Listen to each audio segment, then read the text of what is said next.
Hey, everybody, how you doing? Well, that's good. You're listening to PHLY Flyers. That's right, PHLY. My name is Bill Matz. I'm your director of fun and games for the evening. Joining me today, not only do we have Philadelphia's #1 hockey beat reporter live and in person, he has made it back from his cross-country there and back road trip, but we also have the fly-by herself, Broad Street Hockey's own, Kelly Hinkle. How are you today, Hinks? Really good. And I have to say, I'm really kind of flattered that you continue to use me in your advertisements, but I'm going to be contacting my attorney for you using my likeness. People want to know. Listen, we have AG1, we have Hero Bread. No one wants me selling them health supplies. You guys got to stop getting sponsors that I personally use every single day of my life. I might not live through the season. Oh yeah, I'm going to use something Bill uses. Like, if they win the Stanley Cup, that's it. It's over for me. Well, I mean, honestly, same probably, but yeah. So Charlie, you have returned. How was the trip? Was it an enjoyable experience? The Flyers take 5 out of 6 points. You went to some pretty cool destinations. How was it? Yeah, it was a good trip. I mean, obviously a good trip for the Flyers. Get 5 out of 6, as you said. Cool locations, nice and warm in Tempe. Cool being in that that college arena. That was a neat experience. Denver's always a fun city. Met up with one of my friends who is temporarily living there now. And then Nashville's Nashville. It's always good. Would have been better if I would have been able to watch an Eagles win on Sunday night. But beyond that, good time all around. I am absolutely exhausted, though. So I will be sleeping very well for the next couple of days, I'm sure. But wanted to get in studio to do the show with the gang before I pass out. I'm happy to have you back. And have you seen the meme, like, it's the Avengers, like, what did it cost? And it's like, the Flyers are great. What did it cost? The Eagles. The Eagles. Yeah. Like, listen, we can't have it all in this city. No. Like, Never. There's 2 championships in my lifetime. I guess 4 if we count the Phantoms. So 2 championships in my lifetime. We don't just get to have nice things. Something's going to be taken away from us, and it's going to be, the Flyers, they're not the worst. Yeah, well, your Super Bowl football team, don't think about it this time. All right, so let's get into it. And I just have to start with something that happened to me just an experience I had this morning. I wake up and see the Jonas Brothers are going to be playing the Stadium Series. Your dream is coming true. The Devils Flyers Stadium Series game. It's the weekend after the Super Bowl. They're doing the doubleheader Saturday and Sunday. The Flyers and Devils play, I believe, on Saturday. I didn't know that, 1, the Jonas Brothers still existed. I didn't either. And 2, I thought they were like a High School Musical, like Disney gimmick. I didn't know they were real. I thought this was like going and seeing the Beats from Dub. You didn't think they were actually brothers? I didn't think... No, I thought this was like the Wild Stallions or they're actually good. They saved the world. Yeah. Watch the third one. It was I'm not going to spoil it. It's only a couple of years old. I didn't know. And this, listen, I know this isn't like targeted at me because I'm going anyway. I'm going to tune in if I wasn't going. This is much like the Super Bowl. Oh, the Super Bowl halftime show should be Metallica for football fans. Like, no, you're watching the Super Bowl, so it's going to be Taylor Swift for all the people who wouldn't care otherwise. It's about making it a spectacle. And so I'm not saying like, oh, this is stupid. But it does. I just didn't know that they were real. So, like, I get the point. Like you said, it's to bring in people who wouldn't otherwise be watching the game, but also... What people? What people are still excited about the Jonas Brothers? Who are those people? Is there still a tremendous demand for this? I don't know that there is. I don't know. I believe they just went on a tour, and I think it did pretty well. Okay. All right. And I will say that the one Jonas brother is in the news a lot because Sansa Stark from Game of Thrones. He dumped Sansa. Yeah, he dumped her. So and then she's going back on the road. She's very much like the hero in that story. Like he's the villain. So naturally, I think that's part of it. Is that like there's a bit of timely nature to the Jonas Brothers right now because the NHL is like, we'll take the toxic one. Yeah, exactly. I mean, it's the NHL. You're giving them way too much credit. I have no idea what the story is. By the way, I have no clue. But that's very funny. All right, that was it. That was my like opening nonsense. This is something we started to talk about now, transitioning to the actual Flyers. Yay. This is something. The hockey team, the Flyers. Yeah, the hockey team, the Flyers, they're not bad. Some would say actually good. The big question with this team right now that we've started to hit on the last couple of days, how should we be evaluating them? Now, in Charlie's the first part of his interview with Danny Briere, which is up for everyone at allphly.com, he made a point to say, we are in the rebuilding phase, and the big picture is still our main focus. Our eyes are building towards the future. But, like, on a game-to-game basis, this team competes at least, often wins. Even when they lose, we can be like, oh, like they lost, but they could have won. Like, of a couple of other things, you know? They're not an embarrassment, which is really, really nice. It's refreshing. It's just nice, regardless of like what side of this tank, whatever thing you're on. You sit down and watch this team. It's got to be a little refreshing not to like want to pull your eyes out to not have to watch the worst hockey you've ever seen. If you're a normal human, yes. Like, right? Yeah. Like, so, but on a game-to-game basis now, I'm starting to do things like, why the hell is the fourth line out in a tie game with 7 minutes left? Yeah. Like, what are we doing? Right. You know, and maybe that's unfair because they're rebuilding and like at the end of a long road, whatever. But should we start treating them like a team that could get into the playoffs? And right now, we're a third of the way through. They're in the third spot in the division, tied with the Islanders, who we saw them head-to-head. If they play in the playoffs, the Flyers will win unless Sorokin has a shutout every game, which not out of the realm of possibility. It's possible. Flyers aren't that good, and Sorokin's awesome. But like, they're considerably better than the team right now that you would see matched up with them in the playoffs. How are you looking at this thing, like, tomorrow night, playing the Caps? They should win? Like, I'm going to look at them like this. Like, how are you evaluating them? I still don't understand why we can't be doing both things. Like, why can't we be evaluating them with the rebuild in mind? And part of the reason why they're so good is because a lot of the young players are playing well, which is good for the rebuild. And guys like Travis Sanheim, who will be older when Mitchkov gets here, but will still probably be an important part of the team because we can't get rid of him. It's good that he's playing well. Like, and then also, hey, winning is fun. Let's do that and maybe get into the playoffs and see what happens. I just don't know why it can't be both. I don't disagree that it can be both, but I do think that there is a risk in terms of us as fans and us as analysts not holding the team accountable enough if we let them kind of have their cake and eat it too. Fair. Because, like, it can't be a situation where when they do something that is more win now, we can be like, oh yeah, well, they're trying to make the playoffs. And then when they do something that is more rebuild focused, then we defend it by saying, oh, but they're rebuilding. Like, I do think that there's an element here where, like, for example, and Bill, you talked about this earlier in the season when I was defending this guy about Nicolas Deslauriers and about how people were complaining about the fact that he was in the lineup. And I said, look, he's playing pretty well to start the year. He doesn't deserve to come out of the lineup. Well, right now, I guess there are 12 forwards. I know they have Ole Luxell around, but it's fairly clear that they just wanted him to be up here in case somebody got sick. And even if somebody got sick, he didn't even get in the second game despite that. Point being is that Nick Deslauriers, despite the fact that he did do the team thing in terms of fighting to protect Owen Tippett in the last game. And he was blocking shots while they were hemmed in. He was like doing some decent work down low last night. But the Flyers are getting crushed with him on the ice again.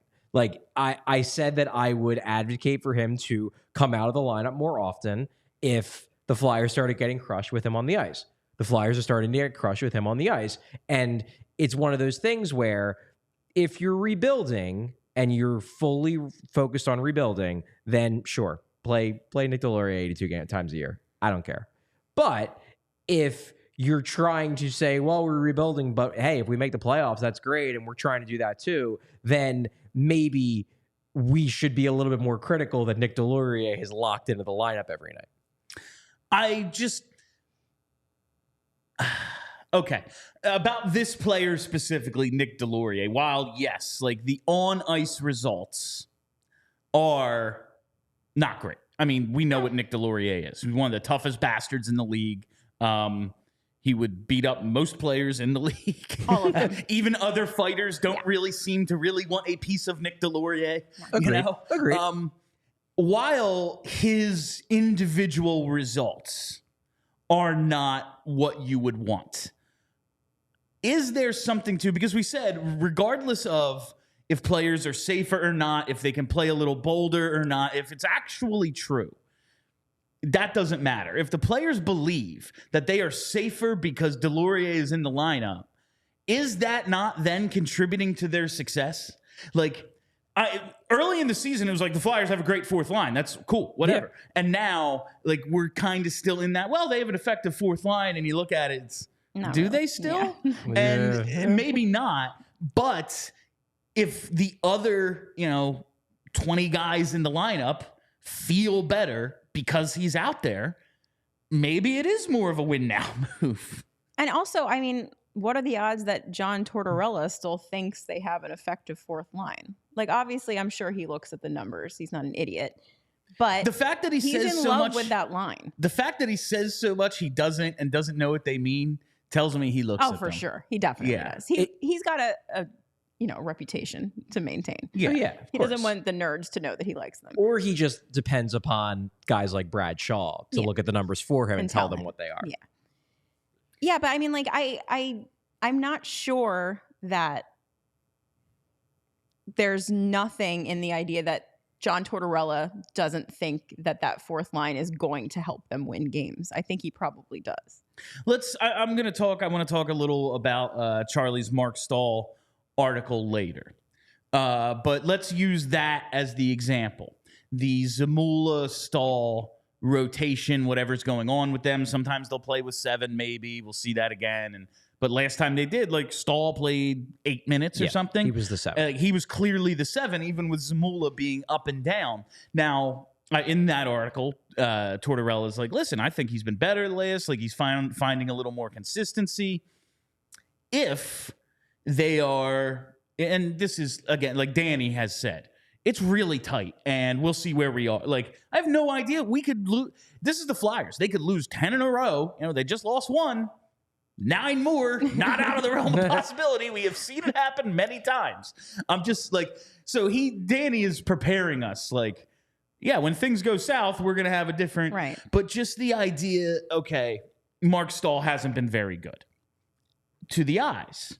Look at the numbers in your article. If nothing else, he's been more consistent. And we know coaches love, even if it's, I know what mistakes he's going to make consistently. I can at least count on that and build from there. If I don't know what mistakes you're going to make, I can't play you because I can't, like, form a plan around that.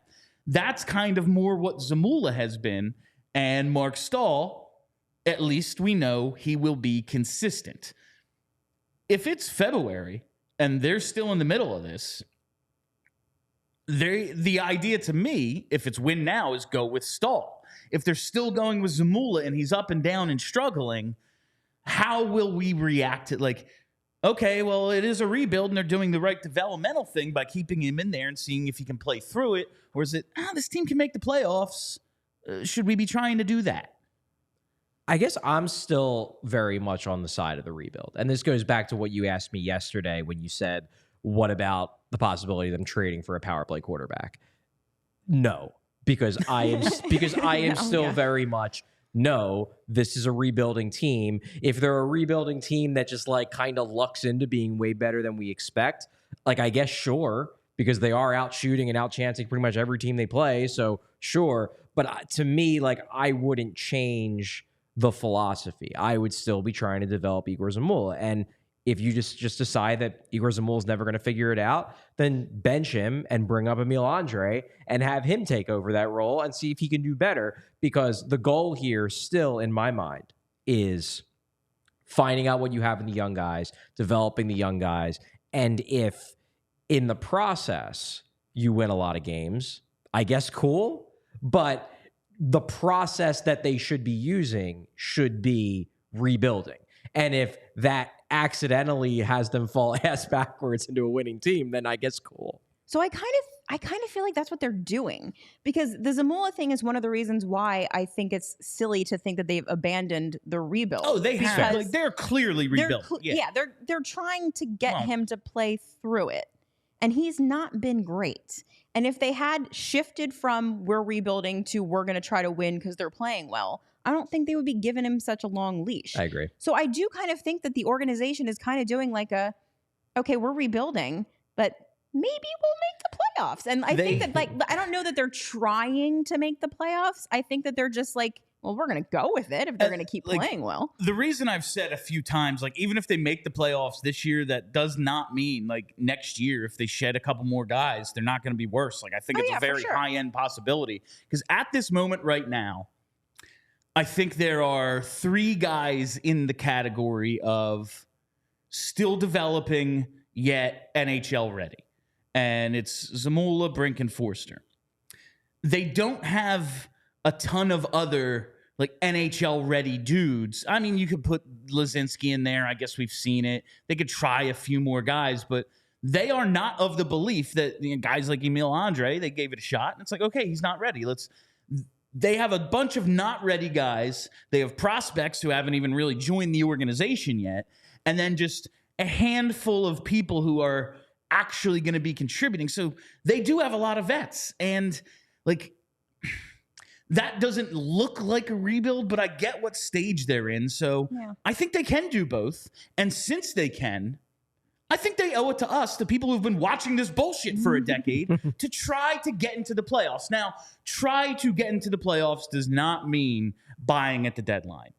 But I would not hate it if in a couple of months they start making decisions that were like, really? Is that what a rebuilding team does? Because that doesn't change the long term for me. Like, if you're not surrendering assets, if you're not, like, hindering anyone's development, but you make decisions like, yeah, Zamula ain't going to play tonight, that doesn't kill me. No.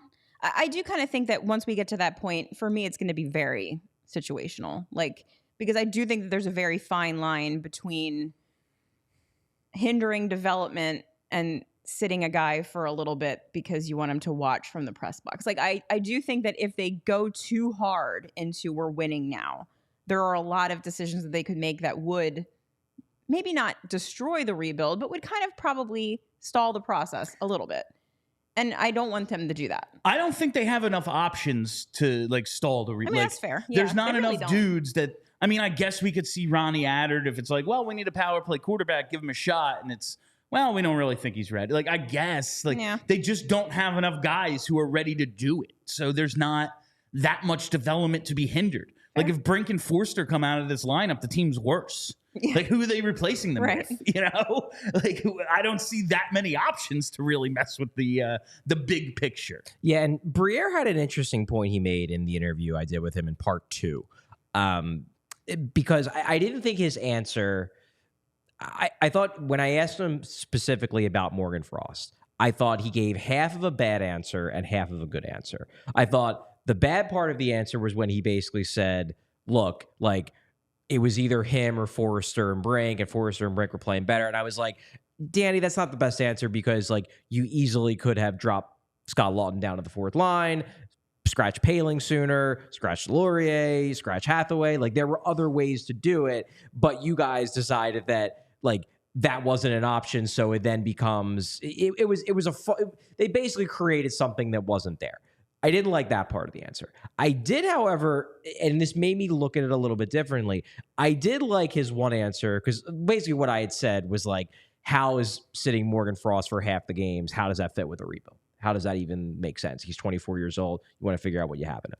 And he basically said, look, we have a lot of guys who are young in this lineup. Like, pretty much our whole forward core in the top 9, with the exception of Couturier and Lawton and Atkinson. Like, they're all in that, because his viewpoint, they're all in that middle range. His viewpoint is that, like, guys, like, because if we're saying that, and it's a reasonable point, if we're saying that benching Morgan Frost is a betrayal of the rebuild, then therefore Owen Tippett is the fact that they're playing Owen Tippett.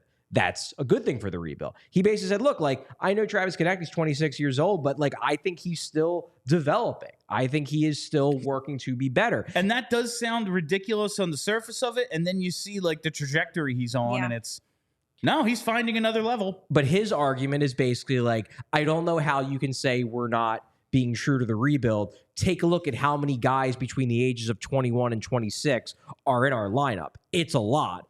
And it's a reasonable counter argument.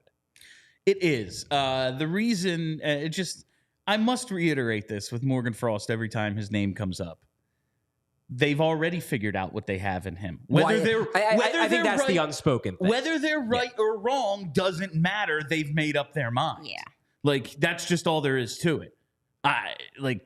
He's not a thing. He's not going to be a part of this. The end. Like, that's why if they have an opportunity to take him out, they do. But their viewpoint, and I'm sure this is the conversation that they have internally when they see people on Twitter losing their minds about Morgan Frost. And it's like, oh, they're not really rebuilding. They're benching Morgan Frost. And probably the conversation they all have at Flyers HQ is, we're not rebuilding. Like, let me count the guys. Travis Konecny, Joel Farabee, Owen Tippett, Bobby Brink, Cam York, Tyson Forrester, Noah Cates. Like, all of these guys are playing in roles that they're playing in because they're rebuilding, and you guys just won't shut up about Morgan Frost. I suspect that's probably what's being said internally, where it's like, yeah, okay, there's one guy we're not playing, but we're playing everybody else, so shut the hell up. There is, like, a lot of selective... Like, well, it's not my guy, though. Yeah. And exactly. A lot of people don't want it. Like, it feels like Joel Farabee's 25, 26, but he's 23. Yeah. Like, he's been here. He was here the pandemic season. Like, that feels like it was a decade ago. Like, so people don't want to hear Farabee is part of that group when it seems like he's more of a Konecny guy. Yeah. No, he's been here forever. And also, like, he played all last year with an injured neck. Yeah. And he's still pretty young. Yeah, he's still young. Like, people don't want to hear Noah Cates as part of we're playing the young guys because they believe he has a low ceiling. Like, I do think there's a little bit of this selectiveness when it goes on in that conversation, but they're not wrong. Like, the Flyers are not wrong in that they do have a lot of those younger guys. It's just that they don't have the high-end young guys yet. They are not here. And because of that, maybe Brink and Forster can get there. But I think those are really good middle six dudes on a good team. I think Brink might be a really good middle six dude. I think Forster has higher upside than his that. Upside could be... I think he could be a good top sixer. Because of his two-way play, I think it... Like, you made the comparison to Mark Stone the other day. I made the comparison to Jeff Carter. I think he could be somewhere in the middle of that. I think that's his ceiling. I'm not saying like Mark Stone, I think is a top tier NHL player. Yeah. And if Tyson Forrester becomes 90% of what Mark Stone is, that's an incredible outcome. That would be good. Yeah. I would like that. But I'm just saying like that, like I watch Tyson Forrester and I say it's unlikely, but that is his plausible best case scenario ceiling. Everyone reaching their absolute best case scenario is always unlikely. Right. Like, there's a lot of shit that goes on. Eric Lindros is like the best player who ever lived, but he couldn't skate with his head up, so he wasn't. We can't get started. I'm just saying, like, it's even for a dude who's in the Hall of Fame and was an MVP and went to a couple, like, led the Stanley Cup playoffs in scoring. Yeah, never reached his potential because he couldn't skate. Like, it's unlikely anyone gets to their absolute ceiling. You can nitpick everyone. You can nitpick Mario Lemieux because he got hurt a lot. Exactly. Like 100%. Things you can't pick, though, nitpick, though. Our friends at Wheelhouse Cards. It was all right. Calling all card collectors, Wheelhouse is our go-to sports card gift and apparel shop in the Delaware Valley. Their motto is cards and community because love of sports unites us all. They carry all of your favorite card brands like Topps Chrome Baseball and Mosaic Football, as well as t-shirts, hats, and hoodies from brands like Mitchell & Ness, 47 Brand, Junk Food, Starter, and Scheid Vintage Sports. And if you're looking to grade your own sports card collection, Wheelhouse offers PSA grading submissions. They also host tons of family-friendly events and birthday parties every month. Stop into either of their stores in Wayne or Westchester, open 7 days a week at 11 a.m., and use code PHLY to get $10 off any purchase of $25 or more in the store. Also, be sure to give them a follow on Instagram at Wheelhouse Cards, Wayner, Westchester, PHLY. Go check out our friends at Wheelhouse. We keep getting like DMs from listeners of different shows here at PHLY who are going and checking out Wheelhouse, and then they show us like some just really cool, whether it's a collectible or just regular team apparel, whatever it is, and everyone seems really pleased when they stop in. So I'm going to have to get out there and check it out because I love an in-store discount. But PHLY, Wheelhouse Cards, go check them out. All right, Charlie, a little bit ago, you brought up the question from last night about potentially acquiring a power play quarterback. And I was just kind of mulling over our conversation about it last night. And while scrolling the old twitter.com, I see Craig Berube got fired. Sure did. So I'm starting to think about the Blues, and it takes me back to this summer.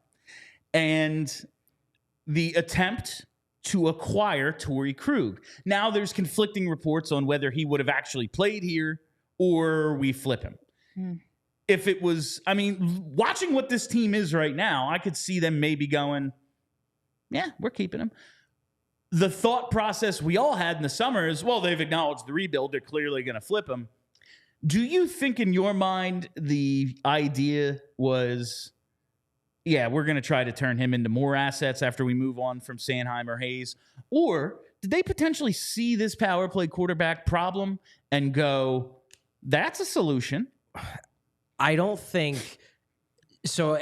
I want to address a couple things here because I don't think the thought process behind getting Torrey Krug was, of course, it was, I guess, related a little bit because you can talk yourself into anything. I don't think it was like, we're going after Torrey Krug because our power play sucks. Like, yeah, they could use a power play quarterback. They could also use 4 other guys. They could also use a great net front guy. They could also use a guy like this power play is not. We saw what this power play is with a really good power play quarterback. They had one last year in Tony D'Angelo. It was still god-freaking awful. That's not the solution.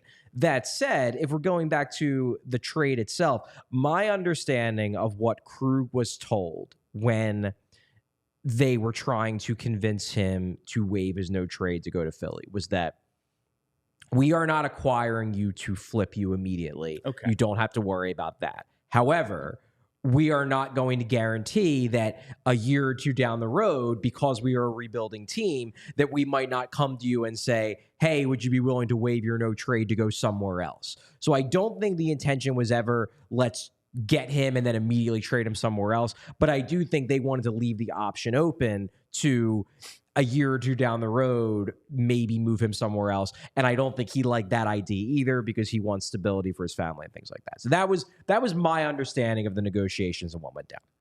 And this is all kind of a moot conversation because the Blues have one of the power plays that's actually worse than the Flyers.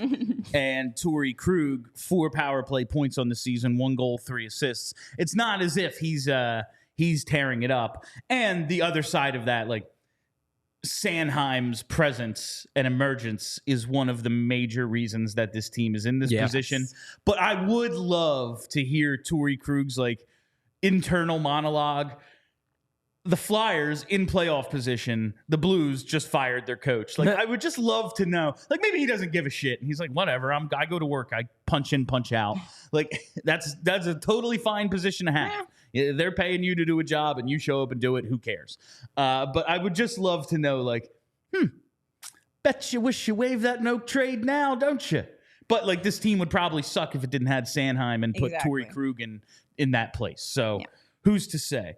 I will make an argument, though, and I want to see what you guys think about this. Now, like, I don't know, the example we got last night, maybe it's Tyson Barrie as a potential target for a power play quarterback if they wanted to acquire one.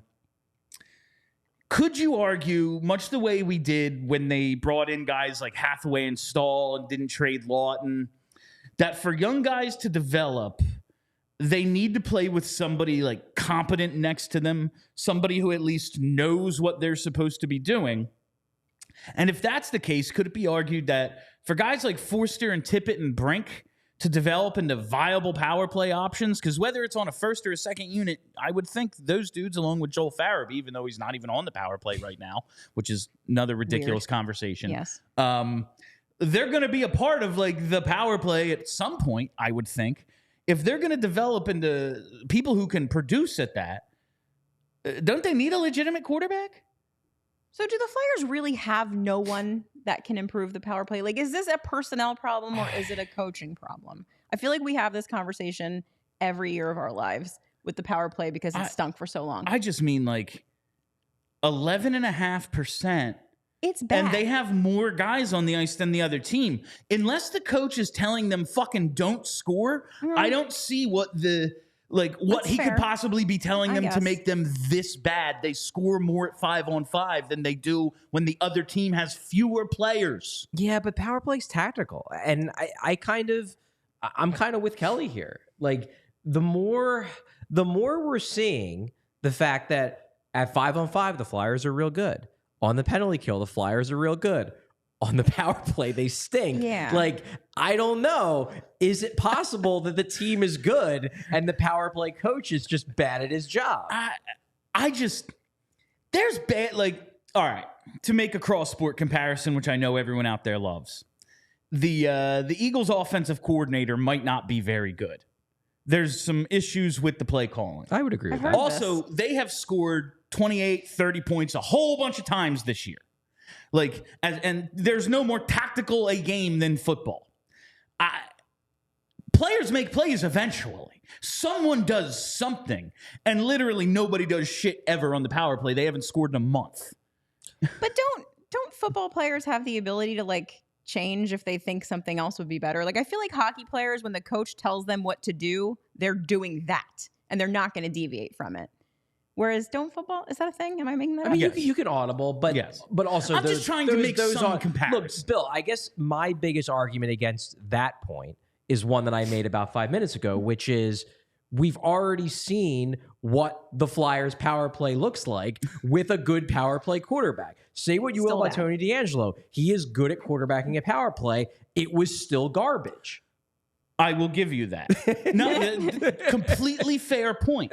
Also, the team last year, nowhere close to this one. The team last year did not have Forster and Brink. The team last year, Owen Tippett, first year.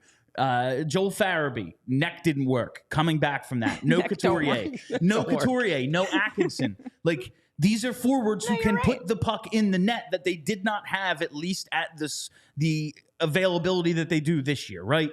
Like, I'm not even advocating for this. I'm just trying to make should they spend assets on a fucking Tony DeAngelo, Tyson Barrier? No, that's dumb. He's apparently on the trade market again. I'm just get Tony. Oh, you don't say. Bad player is bad. Like, I'm just saying, if we made this argument for the team as a whole, if we just put guys in position to succeed because they have someone good setting them up, standing next to them, could that argument not be made for the special teams play? It's specifically power play quarterback. So that's all. I think my argument against that, which is the same argument I made when they traded for Tony DeAngelo in the first place, was getting Tony DeAngelo is not going to fix the power play because there's only so much a power play defenseman. We call him the power play quarterback. But I think the defenseman, unless he's like Shea Weber or Cale Makar, he's less the power play quarterback than like, I don't know, the power play wide receiver. The power play quarterback was Claude Giroux. The power play quarterback is the guy who makes the passes and sets everyone up. If you could tell me that we could get one of those guys, then yeah, I think everybody else on the power play would benefit from having a really good playmaker to set up Tyson Forrester, to send the puck cross ice to Bobby Brink, to get Travis Konechny involved down low. That would be amazing. The problem is that none of those guys are available because they're all those guys are real good and no one gives them up. And this guy, I mean, one of the more underrated players of his generation, I always think of, and you're right about Drew. He was the quarterback. I mean, he literally had the puck the entire, unless he was going cross to Voracek and it was coming back, or he was dishing it up to the point and then it was coming back. Like, he had the puck the entire power play. I think of pre-Giroux Timonen, where it was the best possible decision maker. Like, it's not just when they're set up. It's as we're entering, is it the best to dump it? Is it the best to pass it? Is it the best to carry it? And then once you're in there, it's okay. Do I go back to the guy who just sent it to like the best possible point guard? I guess I would put it as. That's like a team and in level guy. But of course, team and in level guys are also not available. Like they're very hard to find because he's the best second pair defenseman maybe I've ever seen. I mean, and like, not that I'm in any way, shape, or form advocating that the Flyers should have been involved in going for this guy for multiple reasons. But like one guy, if your goal was to try to fix the Flyers power play in the sense of like a rising tide lifts all ships, all the young players will improve. Like, to me, the move would have been try to get Patrick Kane, because like he can actually set guys up. He's an elite passer. Now, I don't think the Flyers should have done that. I'm glad they didn't. But like, that moves the needle on, like, his big thing is that he probably can't skate that well anymore, and that's why he was still available, because he's coming off the hip surgery. But like, if you want to just stick him on the half ball and have him pass to all the players the Flyers have, like, yeah, I guess you could have justified that.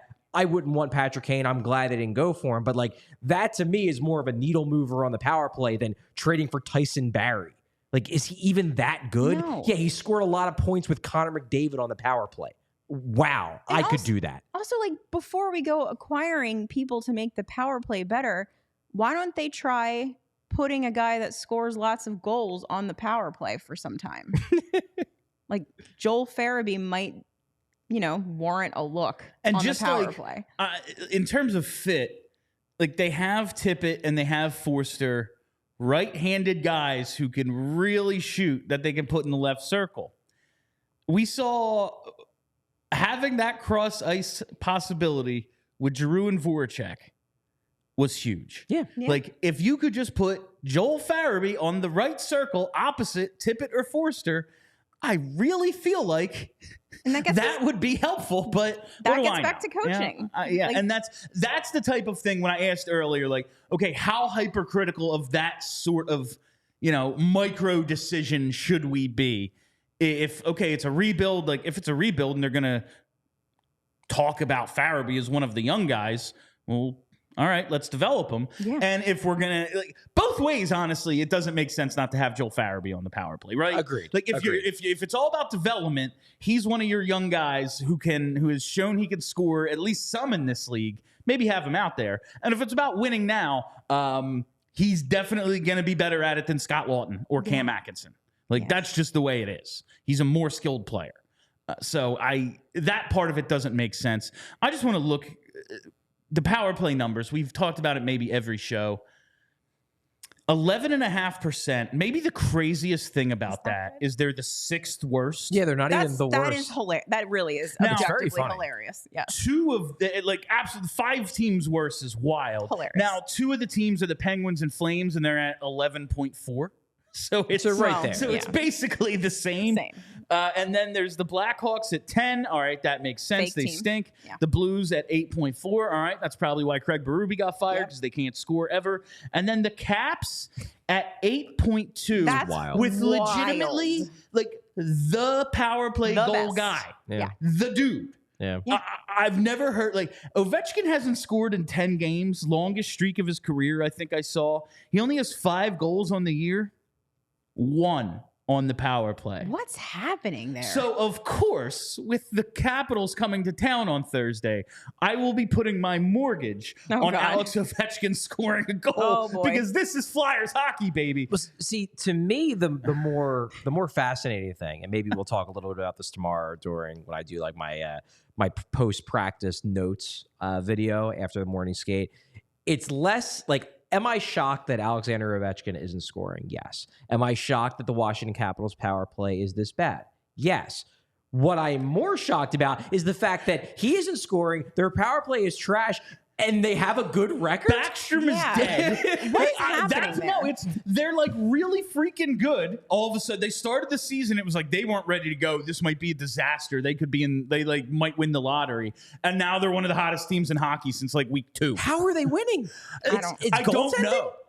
It's that Carberry guy, but like, again, I don't even know how are they doing this? And if you want to know how they're doing this up close, Man, come to the takeover tomorrow. Every time Alex Ovechkin takes the ice, he's chasing history. We know that. There's actually an interesting divisional matchup now because both teams are like fighting to get into the playoffs.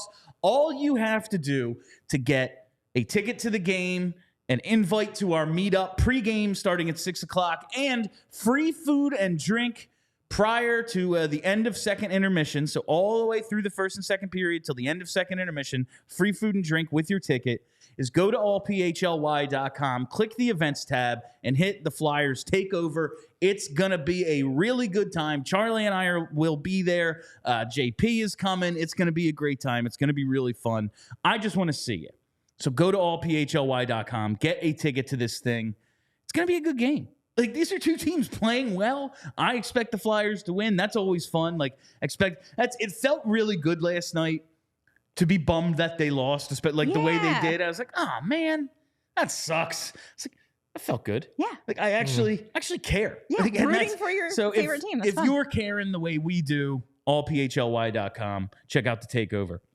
I don't really want to talk about the power play anymore. It stinks. This Capitals thing is wild to me though. Like they are they're 32nd in goals for. They're 4th in goals against. Charlie Lindgren has a .931 save percentage. Probably sustainable. Wild. Sure. Yeah. Wild. It's probably. Like, I don't know.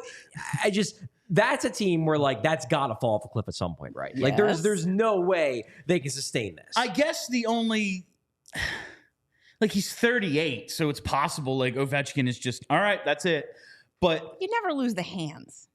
I guess what they're doing right now isn't sustainable, but eventually, like, Ovi gets going. Yeah, he's going to start scoring. And then he scores at a 60-goal pace for the second half of the season, and that evens it out. We're a third of the way through. Yeah. That's wild.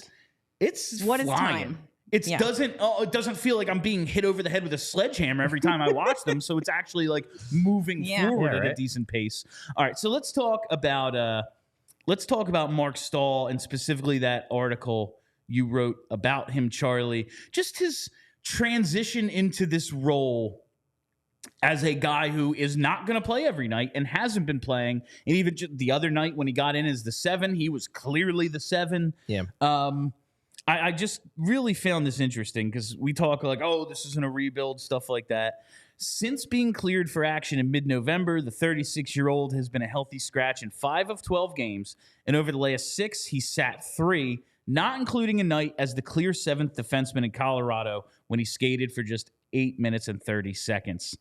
That's cool. Like, before I get to the Zamula of this all, that's where I'm going with it. But what was your main takeaway? Like, read the article, allphly.com. It's very good. What was your takeaway of his attitude? I think he has as positive of an attitude as you can have, given the fact that he's not playing. Like, I think you have to, and in no way, shape, or form am I championing Mark Staal as this paragon of virtue and everything that's good about hockey. But last June, he was getting 20 minutes a night on a team that got to the Cup final. Not a lot of guys would be able to just swallow this and just be like, yeah, it's cool. I'm the 7. I'm just going to be a nice guy and try to give pointers to Cam York and Igor Zamula. And he is. So clearly the Flyers knew what they were doing when they signed this guy. Because Keith Yandel got benched 1 game and basically threw a shit fit and is still complaining about it on every single show he ever gets put on. Boy. Mark Staal came into this, and when I interviewed Torts about it on Tuesday morning, I basically was like, look, you told us first day of training camp, Staal wasn't going to play every night. But now that it's actually happening, is it different? And Torts said, look, yeah, it is, because it's easy to have the conversation before he signs. It's easy to have the conversation in camp. Now he's living it, and it's tough. And Torts is like, look, I respect Mark Staal, and I know that I need to keep the line of communication strong between me and him to make sure that he knows he's still valued, because I don't want to have lied to him and made him feel like he's important, and then now that he's not playing, we just blow him off because he's a healthy scratch. So I think Torts actually is doing a pretty good job here in adhering to what he said he was going to do, which is prioritize the development of Igor Zamula over Mark Staal, even if Mark Staal is objectively outplaying Igor Zamula, but then also not alienating Mark Staal to the point where Staal feels like he got lied to and he's being marginalized. So that leads me to the guy who's playing, we believe, instead of, I mean, it's the rotation. It's Staal and Zamula. Yeah. Is it a little concerning that right at this moment they don't have anyone better than Igor Zamula? Like, I'm not saying he's been all bad, but it's pretty clear he doesn't have a particularly high ceiling, right? I mean, do we really think that's the consideration that they're making? Or are they thinking like, okay, we have this guy, he's no longer waiver exempt, we have to see what he is, let's just let him play? Because again, they're still committed to the rebuild. And they might have something here. And I do feel that his ceiling is lower than I kind of hoped it was going to be, which, all right, that's fine. But if they can turn him into a steady third pair defenseman, that's a good thing to have if you're going to be a good hockey team. So I'm not sure that the thought process is, oh, we don't have anybody better than Igor Zamula, so we have to keep playing him. Like, I do really think that they're trying to turn him into the best version of himself, whatever that might be. And I think that's what they're doing more than playing who they think is the best guy. And to that point, I could have said the exact same thing a year ago about Nick Seeler. And he is never going to be a point-producing machine, although he did score the goal of the year last year. That was a hell of a goal. He's playing almost 19 minutes a game over the last 19 games on a team that is holding a playoff spot a third of the way through the season. And teams are calling about him. And they want him. Yeah. Yeah, like teams, oh yeah, we want Walker and throw in Seeler too. Yeah, we need them both. Yeah. Just take that entire pair and put it on our team. Right. You're just going to take them and give them to us. I very much remember. I'm envisioning the Patrick pushing bikini bottom somewhere else meme, but it's just like, we're going to take the Flyers' second pair and put it on another team. I just remember when the Phillies traded Bobby Abreu and the Yankees were like, so you're going to give us Corey Lytle too, right? And we're like, what? Yeah, sure. What fuck, the hell? Whatever. Okay. Yeah, fine. Like, and that's, do we know what team is like, give us both? Do we have like a In thought? my head, it's the Leafs because it's always the Leafs. I mean, and that you're probably right. Yeah. Like, you're probably right. I just look at, like, I guess because neither of them are like expensive, it makes sense. And like, okay, we need Walker because he's good. And then, well, we got to get the playoff guy too. Well, we need the snarl. But apparently the Leafs really want, like, there's a reason why they checked it on Risto, because they really want that. They want that physical presence for the playoffs. Let's get all three. You got to get playoff Risto. You want all three? I gotta say, almost 90% of the reason why I want the Flyers to make the playoffs is I want to see actual playoff Risto and just see like. Because it'll be hilarious. They trade him and then they make it. Yeah, it'll be hilarious if like he turns out to be like fucking great in the playoffs. No, like, that'll be hilarious. He's gonna be Gudis, where everyone's like, yo, he's not that good, but for some reason everyone wins with him. Yeah, and then also hilarious would be if he's just like horrible and like not at all physical, because every team has been like, oh, playoff Risto, you gotta have him. Like, do you? Any outcome is funny. Yeah, it's hilarious. Like, it's great. it's like he's gonna be talked about like Luke Shen. It's like, yes, Luke Shen was an integral part of the Tampa Bay Cup teams. Also, he didn't play every night. Yeah. Like, they didn't absolutely have to have him in the lineup. But any outcome with Risto in the playoffs is going to be funny. No, but Bill, going back to your original question, essentially about the idea of don't they have anybody better than Zamula right now, I think Kelly's 100% right in that the waiver exempt status is a big part of it, because they know that they don't know. If they waived him, there would be a decent chance he'd get claimed. I don't think it's a guarantee, but it'd be a possibility. Maybe. And if they were to call someone else up, like they did at the beginning of the year with Emile Andre, they saw what they ran into the last time, where they just didn't have enough room. It ended up being this weird rotation. Andre wasn't ready, whatever. But it was tough to juggle all of that. And they think it's important, because then I've heard some people be like, well, why don't you just dump Staal? Like, whatever.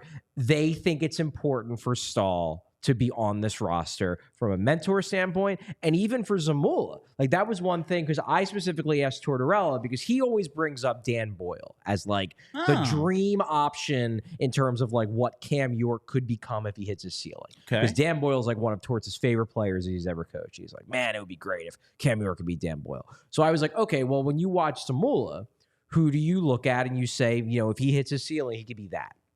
And basically, Torts kind of hemmed and hawed for a little bit, not because I think he was lying, but because he was just thinking. Then he's like, well, you know, one guy who he kind of reminds me a little bit of is the guy who he's right next to in the locker room, Mark Staal in his prime. Like, that could be what Zamula could become. And I want Zamula to be watching Mark Staal when he's not playing to know, like, this is what I should do with my stick. Obviously, Zamula's a better skater than Staal is now. Zamula's better with the puck than Staal maybe ever was, which Torts also acknowledged. He said, I saw in the article, he's like, I think he's got more offense than Stahl's he ever did. Exactly. Like, okay. But good. You see that? I think they look at it and they say, Staal, number one, they want him on the team for the ability to mentor the young guys. But number two, they want him on the team because they like Zamula being able to watch a guy like Staal who they might think like, hey, maybe that is Zamula's ceiling, is being a solid second pair defenseman on a cup contending team like he was with the Rangers in the early to mid 2010s. But going back to the prospects for a second, Emil Andre already got his chance. He didn't look ready. I get the sense he's trending upwards. Danny Briere did mention his name as somebody who's playing well down there. If he keeps it up, maybe he'll get another look. But I don't think they're going to rush it, given how much he struggled when he was up here a month and a half ago. Wasn't that long ago. The two guys who people I think would like to see would be Ronnie Adder and Adam Ginning. Neither of them were mentioned by Danny Briere in that interview. So I get the sense, and again, like I said this on our show last night, I don't watch the Phantoms games. I have enough things on my plate covering the NHL team. But the fact that Danny Briere isn't talking them up, the fact that I haven't heard anything from the people who do watch Phantoms games regularly that I trust that are like, man, it's a disgrace that Ronnie Adder hasn't gotten his chance, it leads me to believe that they're not doing all that well. And that's a bummer because I especially like Adder's potential. It's a bummer if he's not playing that well, but I understand if they look at it and they say, we don't want to reward a player with a call-up if he's not playing that well. We don't want to set that standard for our organization. I get it. And as much as we want to see the young guys, I understand. You got to earn it. Absolutely. If you maybe want to see this team up close, whether it's the Flyers or the Phantoms, maybe you got to do it with Game Time. Buying tickets to your favorite event shouldn't be stressful. Game Time is the fast and easy way to buy tickets for all the sports, music, comedy, and theater near you. With killer deals on last-minute tickets and their best price guarantee, you can stop stressing over the tickets and start getting hyped for the fun you'll have. Game Time is the place for last-minute ticket deals. Forget planning months in advance. Game Time has deals on tickets right up to the day of the event. Get exclusive flash deals on tickets for football, basketball, baseball, concerts, comedy, theater, and more. And the Game Time guarantee means you'll always get the best price. If you find tickets in the same section and row for less, Game Time will credit you 110% of the difference. So snag the tickets without the stress with Game Time. Download the Game Time app, create an account, and use code PHLY for $20 off your first purchase. Terms apply. Again, create an account, redeem code PHLY for $20 off. Download Game Time today. Last minute tickets, lowest price guaranteed. The day after Christmas, there is a WWE live event at Madison Square Garden. I have never been to Madison Square Garden, and that is the mecca of professional wrestling. I'm shocked you've never been to MSG. I've never been to MSG. I mean, I've been in the basement about the train station. You've never been to MSG. Yeah, I've been in the train station. I've never been to the attic. I've never been to MSG. Everyone says the layout there for wrestling is weird because it's like backwards from all other arenas, just the way it's set up. The great thing about Game Time, got a little seat view for you. Ooh. Open the app, actually see where your seat's going to be, if it's obstructed, if it's where you want to sit. I'm trying to go up to New York with my wife for Christmas, and after we get done, let's see all this stuff from Elf and all this store windows and everything. But like, honey, I think we're going to go watch some wrestling.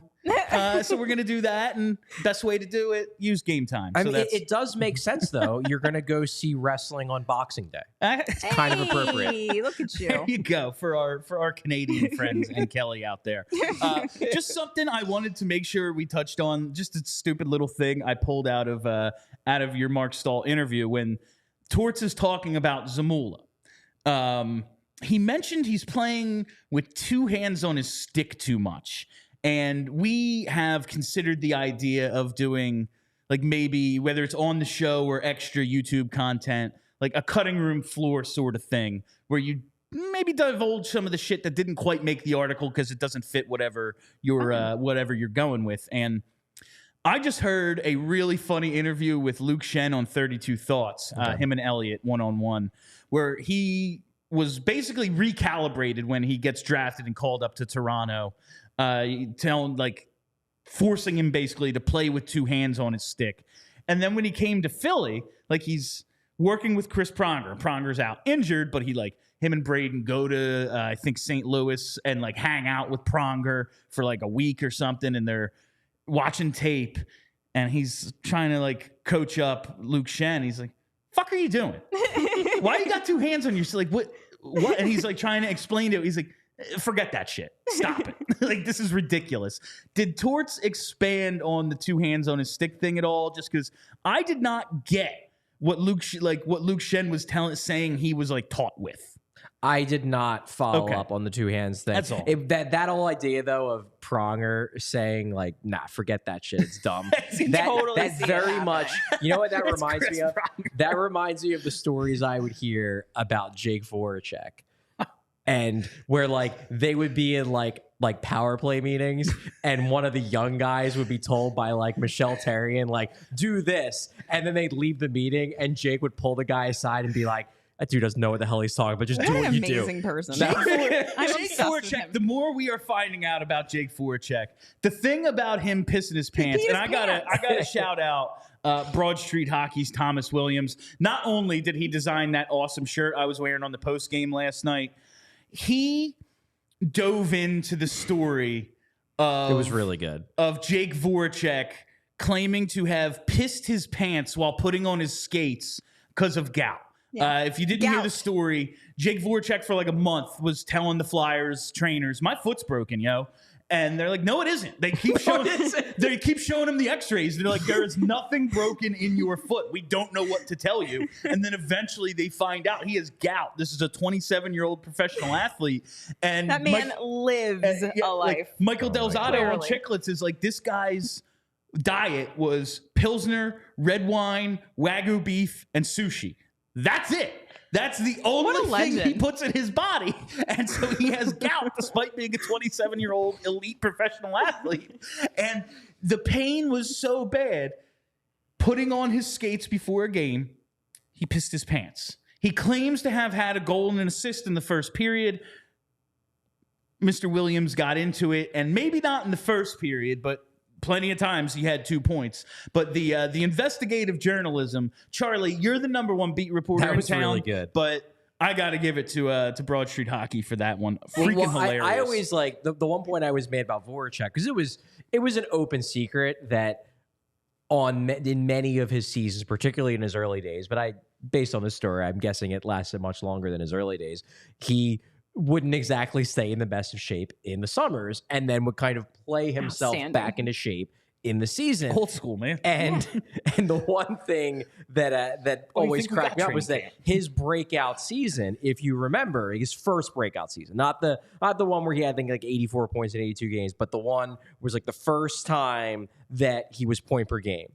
It was the lockout season. It was 46 points in 48 games. And I always was like, well, obviously, because what happened was he played somewhere else. And that's where he lost all the weight. And then he showed up in January and was at peak form, and then was able to score point per game pace because he missed the bad part of his season.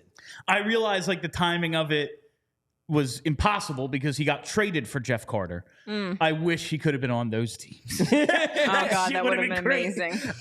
We only got a couple of minutes left. I want to get to one more thing. We're not going to have time for Craig Berube stuff, I guess, today. Greg. Last night, Travis Sanheim scored his 4th goal of the season last night. It is game 28. His career high is 9. He's got 21 points in 28 games. His career high is 35. First 25 games of the year, he averaged 26 minutes and 1 second time on ice. The fewest minutes he played in a game was 23-23. The last 3 games, he's averaged 21.50. He did go 23-26 last night. Tight game, he's out there to score, blah, blah, blah. But has there been any reaction to their saying publicly they're going to back up his minutes a little bit? And they clearly have. Like, the minutes he played last night were the most he's played in 3 games, and it's basically even with his season low. Well, I think they bumped up the minutes probably because I thought he was really good against Colorado. I haven't asked him about it yet. Okay. I might at some point over the next week or so. It wasn't top of mind for me on this trip to ask Sanheim. But, like, he's told me that he likes playing a lot of minutes. That said, I think he would acknowledge that over the past couple weeks, his plays dipped a bit. So he would probably argue that's not because of him being overworked. That's because he just hasn't made the plays. But players don't admit fatigue. Like, they're never going to say, yeah, I'm tired. Never. They're just never going to do it because they want to play. They're competitors. They want to be in the game as much as possible. Do I think it's possible that he is a little bit gassed? Yeah, I think it's possible. And you know what? Like, took him 2 months to get there, getting the most minutes of any defenseman in hockey. Like, sure, I think that's acceptable. No, he's still averaging, I believe, the second most minutes by a couple of seconds behind John Carlson, a really freaking good player. Good. Maybe that's why the Caps are winning, because John Carlson's but I don't know. Kelly, a couple minutes left. Festivus. Come to our Festivus watch party Friday, December 22nd at Sports and Social at the casino down by the ballpark. It's going to be a lot of fun. Free food, which everyone likes. Drink specials. Hopefully some stuff from the Flyers. We are going to be raffling off a Flyers jersey for charity, so you can win yourself a Flyers jersey. But it's going to be a good time. Like I've said, it's always better to watch a Flyers game in a room full of Flyers fans. It's way more fun. All right, and that will do it for us today. Thank you all for listening. Thank you for hanging out. If you haven't already, you know the drill. Subscribe wherever that button shows up. Follow us on Twitter, PHLY_Flyers, right here on the YouTube page. Never miss a live show. Set them reminders so you don't even have to look at the schedule. Nope, your phone will just tell you. Set the reminders. Of course, PHLY Flyers podcast. All right, that'll do it. My name is Bill Matz. For Charlie, for Kelly, have a great week, Philly. We all silly like the mayor.